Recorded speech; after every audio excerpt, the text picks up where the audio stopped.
Vamos ver o que ocorre na vizinhança de uma esfera metálica quando a gente coloca uma carga pontual próximo dela. Essa esfera metálica ela vai estar aterrada, vai estar ligado a um terra. E para saber o que vai acontecer, basta a gente saber como fica o potencial elétrico. Então, o passo inicial vai ser determinar o potencial e para isso a gente vai usar o método da imagem. Tendo potencial, a gente vai poder determinar o campo elétrico e também ver como fica a distribuição de cargas induzidas na superfície da esfera. E da interação dessas cargas com a carga pontual que perturbou toda a região, a gente vai ver como fica a força elétrica entre a esfera e essa carga. Vamos lá. Vamos primeiro recordar sobre equipotenciais de duas cargas com sinais opostos, mas com módulos diferentes. Quando a gente tem duas cargas pontuais de sinais opostos, se a gente pegar e variar o valor absoluto de suas cargas, a gente produz equipotenciais de diversas geometrias. Aqui nessas barras verticais na direita, representa o módulo dessas cargas. Colocando em destaque a equipotencial cujo potencial é zero, veja que se a gente variar o módulo dessas cargas, a gente varia também a geometria dessa equipotencial zero. Uma dessas geometrias que a gente consegue produzir, ela é esférica, que aqui no desenho ele fica circular. Então vamos usar essa ideia para determinar qual o módulo relativo que essas cargas devem ter para que a gente tenha um tamanho de esfera que a gente queira. Então vamos considerar uma esfera condutora aterrada, então o potencial dela vai ser nulo, e uma carga Q fora dela. Toda essa região que não tem cargas, ela está em vácuo. E o potencial dessa região satisfaz a equação de Laplace. Então, vamos primeiro determinar para essa região o potencial e o campo elétrico. Vamos usar coordenadas esféricas com a origem no centro da esfera e a carga Q sobre o eixo Z a uma distância z0 do centro da esfera. Vamos chamar a carga imagem de Qx. Sabemos que tem sinal oposto ao da carga Q, mas vamos deixar escrito simplesmente como Qx. O sinal menos vai aparecer no final dos cálculos. E essa carga vai estar, então, a uma distância z0 do centro da esfera. O ponto P, que tem coordenadas r, θ, φ, está a uma distância rx da carga Qx e r1 de Q. O potencial no ponto P vai ser a soma do potencial de cada carga nesse ponto. E assumindo que o potencial seja nulo no infinito, o potencial fica sendo dado por essa equação. E usando a regra do cosseno, a gente tem isso aqui. E substituindo na primeira equação, a gente tem então a equação do potencial, em termos das coordenadas r e θ. Agora a gente precisa determinar esse Qx e o z0. E para isso vamos pegar dois pontos sobre o eixo z que interceptam a nossa esfera. Dessa forma, no ponto P1 o potencial é zero, então a gente tem isso. E para o ponto P2, também com potencial zero, a gente tem essa equação. Essas equações fornecem isto para a razão entre as cargas, que igualadas vai dar que a distância z0 é r ao quadrado sobre a. Usando isso em uma das equações da razão entre as cargas, a gente obtém, finalmente, que a carga Qx é de sinal oposto à carga Q e igual a r sobre a vezes Q. Como esse raio R é menor do que a distância a, então a carga imagem vai ter um módulo menor do que a carga Q. Portanto, o potencial da esfera aterrada e da carga Q, que está a uma distância a do centro da esfera, esse potencial é dado simplesmente pelo potencial de um arranjo de duas cargas pontuais, uma carga Q e uma carga imagem menos R sobre a Q. E essa carga imagem estando ao longo da reta que une o centro da esfera à carga Q, e a uma distância r2 sobre a do centro da esfera. Então, na equação, substituindo o Qx e o z0, a gente obtém um resultado para o potencial. E essa equação satisfaz a equação de Laplace, atendendo às condições que o potencial é nulo na esfera e nulo no infinito. Bom, tendo a equação do potencial, a gente pode determinar o campo elétrico, vetor E igual a menos o grade do potencial, sendo que em coordenadas esféricas o operador gradiente é dado por isso, E no nosso caso, esse último termo, o d de φ, vai ser igual a zero. Nossa equação não tem dependência com φ. Vamos lembrar que esse ângulo φ é um ângulo em relação ao eixo x de um plano que gira em torno do eixo z. É como se imaginasse uma porta onde a dobradiça está sobre o eixo z. Então, o que acontece em um plano, num certo ângulo, ela vai se repetir para todos os outros ângulos, com o φ variando de 0 até 2π. Agora a gente vai ter uma etapa com muita álgebra, e para isso vamos usar um aplicativo. Aqui vamos usar o Matemática, e a gente obtém isso para as partes espaciais da derivada em r e para o termo do gradiente em θ. Simplificando, a gente obtém isso aqui, para o componente radial e em θ do campo elétrico. Agora, para verificar esse resultado, vamos ver como fica o campo elétrico na superfície da esfera. Usando de novo o mesmo aplicativo, para a coordenada r igual a r, a gente obtém isso para os componentes do campo elétrico. Só vai sobreviver o campo elétrico radial. Ou seja, o campo elétrico na superfície da esfera ele é apenas radial. O componente em θ ele não existe. O que era de se esperar, uma vez que a esfera é uma equipotencial e o campo elétrico ele deve ser perpendicular à equipotencial num corpo em equilíbrio eletrostático. Mais adiante a gente vai ver como ficam as linhas de campo fora dessa esfera. Tendo o campo elétrico, a gente pode determinar a densidade das cargas superficiais, que são cargas induzidas devido à presença da carga Q. Essa densidade é o epsilon multiplicado pela intensidade do campo elétrico perpendicular à superfície. Nós já temos a equação do campo elétrico na superfície da esfera, e dessa forma a densidade superficial de cargas fica sendo dada por essa equação. Dá para ver que a densidade depende do θ. Portanto, para cada θ a gente vai ter uma densidade e ela vai diminuindo à medida que esse ângulo θ aumenta. Tendo a densidade, a gente tem a carga induzida total, que vai ser uma integração da densidade por toda a área da esfera. O elemento de área em coordenadas esféricas é R2 seno θ dθ dφ, e substituindo o sigma, a gente obtém essa equação. A integração em φ vai dar 2π, e vamos agora resolver essa integral em θ. A integral indefinida está aqui, e por substituição, fazendo as contas, a gente obtém isso aqui. Portanto, a integral definida vai dar isso, e no final a gente obtém 2 sobre a ao quadrado menos o r quadrado. Substituindo na equação do QI, a gente obtém que a carga induzida é menos o r sobre a vezes Q, que é a mesma quantidade que a carga em imagem. Portanto, a carga induzida ali na superfície da esfera, ela vai ser menor quanto mais distante estiver a carga pontual. Vamos ver essa questão da carga induzida com mais detalhes. E para fazer isso, é melhor a gente escrever tudo em termos de uma grandeza adimensional, alguma coisa relativa ao raio da esfera. Vamos assim definir um beta igual a sobre r, o a sendo em metro, o r em metro, portanto esse beta ele não tem unidade. E com isso, fazendo uma álgebra simples, a densidade de cargas, que era isso aqui, vai ficar desse jeito. Veja que a parte que contém beta, que está aí entre colchetes, ela não tem dimensão. Então essa parte é algo como uma função matemática, é adimensional. Vamos chamar esse Q sobre 4πr ao quadrado, vamos chamar de um sigma zero, que é uma quantidade fixa no problema. E a densidade vai ficar desse jeito. E para a carga induzida, a gente vai ter isso, que a carga induzida é menos o Q sobre beta. Vamos calcular o sigma sobre sigma zero e a carga induzida para alguns valores de beta.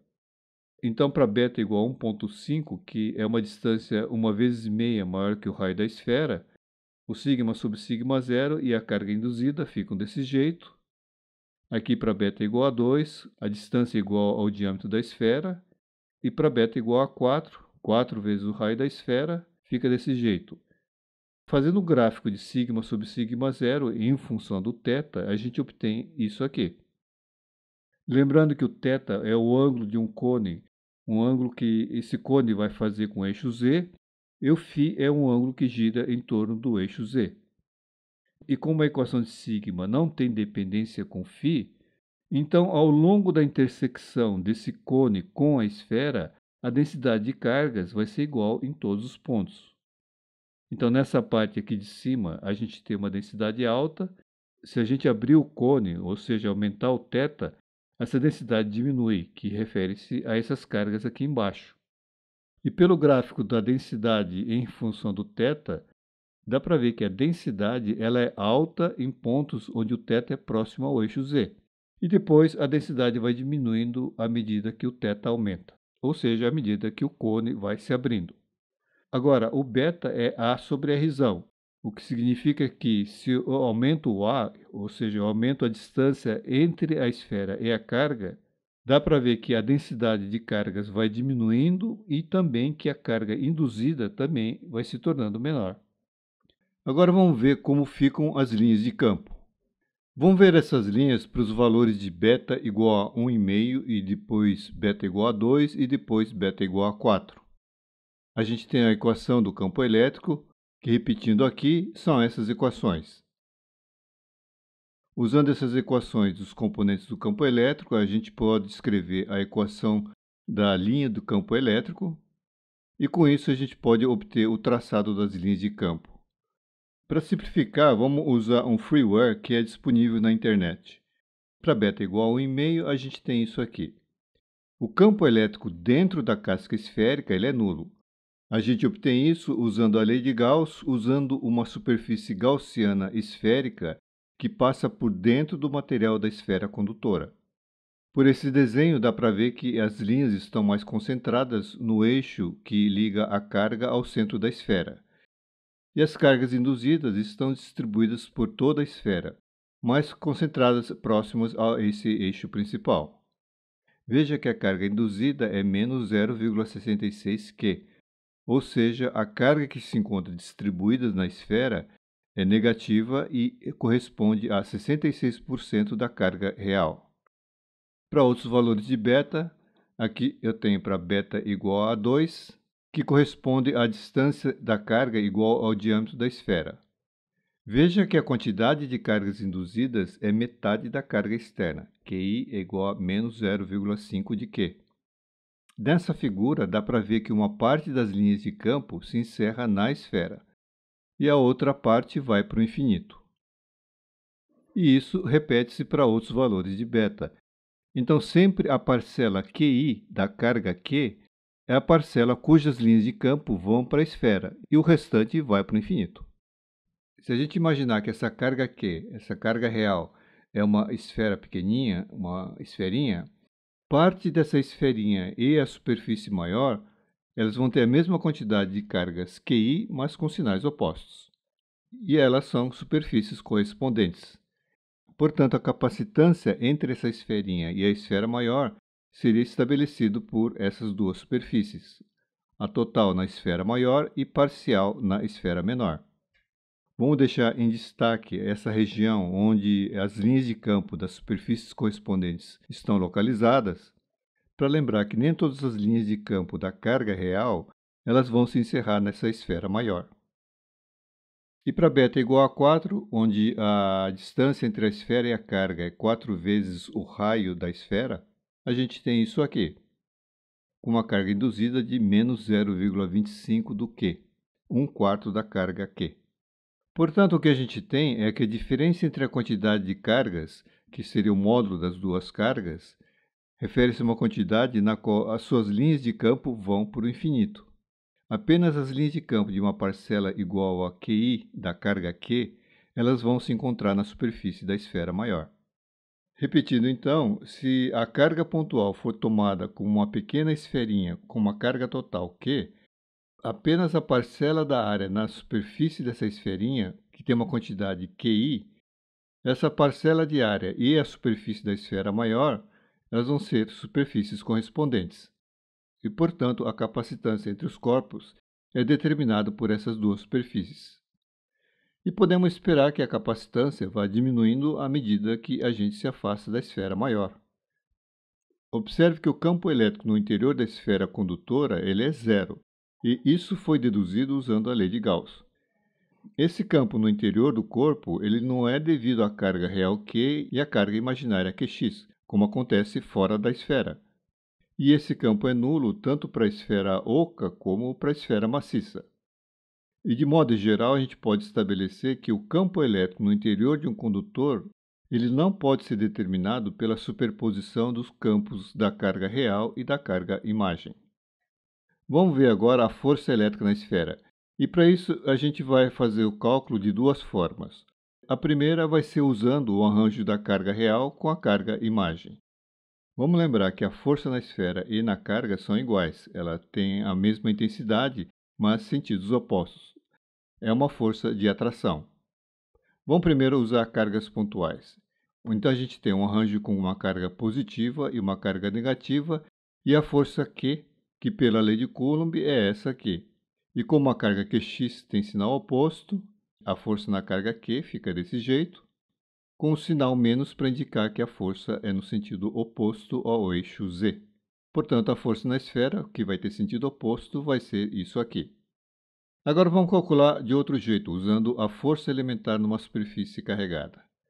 A gente viu isso antes, vamos lembrar aqui rapidinho. Usando um capacitor de placas paralelas carregado e provocando um leve deslocamento de uma das placas, aplicando uma força externa, o trabalho realizado por essa força ela vai ficar armazenada como um aumento da energia no campo elétrico do capacitor. Uma vez que a energia desse campo é dada por ε0 sobre 2 integral do campo elétrico ao quadrado, integrada no volume por toda a região onde existe o campo, que aqui é apenas entre as placas, escrevendo a gente tem isso aqui. O primeiro membro é o trabalho realizado pela força F e o segundo o aumento na energia devido ao aumento na região onde existe o campo elétrico. Como o campo é sigma sobre ε0, a força na placa do capacitor de área A fica desse jeito aqui. E com isso, para um elemento infinitesimal de área dA, a força fica sendo σ2 sobre 2ε0 multiplicado por dA. A gente vai usar essa fórmula para a esfera. Aqui eu tenho o desenho da distribuição das cargas na esfera. E aqui do lado, uma vista em corte da força dF em dois elementos de área diametralmente opostos, mas encerrados pelo mesmo cone com ângulo θ em relação ao eixo Z. Essa força é radial. Ela está associada ao campo elétrico na superfície do condutor, que é radial. E essa força ela pode ser quebrada nos seus componentes ao longo do Z e também perpendicular a ela. Então, o vetor dF é a soma do vetor dFz com o vetor dF perpendicular. A força resultante que a gente quer é a soma vetorial dessas forças de todos os elementos de área que compõem essa esfera. E isso se resume numa soma vetorial dos componentes ao longo do eixo Z e perpendicular a ela. Agora, pela figura, dá para ver que o componente perpendicular ao eixo, nesses elementos de área diametralmente opostos, eles têm sentidos opostos. E como tem a mesma intensidade, a soma das duas vai dar zero. E estendendo isso, para cada elemento de área da esfera, vai existir um par igualmente simétrico em relação ao eixo Z. E esses dois elementos eles vão ter esses componentes perpendiculares em sentidos opostos. E a soma deles vai dar zero. Portanto, sem fazer as contas, dá para ver que a soma vetorial de todos os componentes perpendiculares vai ser zero. Dessa forma, a força na esfera vai se resumir uma soma vetorial dos componentes ao longo do eixo Z. Escrevendo isso, a gente tem que a força resultante vai ser a integral dos dFz, que vamos escrever como F escalar ao longo de EZ, sendo esse F escalar a integral do escalar dFz por toda a esfera, ou seja, uma soma ordinária dos componentes ao longo do eixo Z. A gente tem que esse componente dFz é dF cosseno θ, é a projeção do dF ao longo do eixo Z. E usando a equação que a gente tem para o dF, a gente obtém essa forma final para o dFz, sigma ao quadrado sobre 2ε0 cosseno de θ dA. A gente obteve a equação da densidade de cargas na superfície da esfera, que é essa aqui. Substituindo isso na equação do dFz, a gente obtém isso aqui. O elemento de área dA é o elemento de área em coordenadas esféricas, que é R2 seno θ dθ dφ. Então, a nossa equação da força vai ficar desse jeito. Vai ser uma integração de θ de 0 a π e o φ de 0 a 2π. A integral em φ vai dar 2π, vai ficar desse jeito. E reescrevendo tudo, a gente obtém essa equação para a força. A gente tem essa integral em θ de 0 a π. Para resolver essa integral, vamos usar de novo o matemática. O resultado dessa integral indefinida é isso aqui. Portanto, a integral definida de 0 a π vai ficar desse jeito. E depois de uma pequena álgebra, a gente chega em 4AR sobre A2 menos R2, tudo à quarta. Substituindo na nossa equação da força, a gente obtém esse resultado. Como K é 1 sobre 4πε0, a gente pode reescrever numa forma final desse jeito aqui, que é a mesma equação que a gente obteve usando cargas pontuais. E com isso a gente encerra os cálculos. Vamos fazer agora um resumo. A gente viu o que acontece quando a gente tem uma esfera metálica aterrada e uma carga pontual Q próximo dela, em uma situação de equilíbrio eletrostático. Usando o método da imagem, a gente viu que o potencial fora da esfera e fora do local onde a carga Q está localizada, isso pode ser tratado como o potencial de uma carga real e uma carga imagem. A gente viu qual é a quantidade dessa carga imagem e qual a sua localização, e essa quantidade de cargas da carga imagem é sempre menor que a carga real, e tem um sinal oposto a ela. A gente viu que na superfície da esfera aparecem cargas induzidas, e que elas ficam mais concentradas ali na vizinhança da reta que une a esfera à carga externa, a carga real Q. E a quantidade de cargas induzidas é igual à carga imagem, e é sempre menor que a carga real. E depois a gente viu também que essa quantidade de cargas induzidas na superfície da esfera, ela vai diminuindo à medida que a gente afasta a carga real da esfera. Agora, nem todas as linhas de campo da carga externa têm suas extremidades opostas na esfera em si. Apenas a parcela correspondente a QI, ao montante de cargas induzidas em módulo, essas linhas vão se encerrar na esfera, e o resto vai tudo para o infinito. E, finalmente, que a força elétrica na esfera é igual à força entre a carga real e a carga imagem. Essas duas separadas de uma distância em que esse conjunto ele gere uma equipotêncial nula do mesmo tamanho que a esfera metálica aterrada. E é isso aí.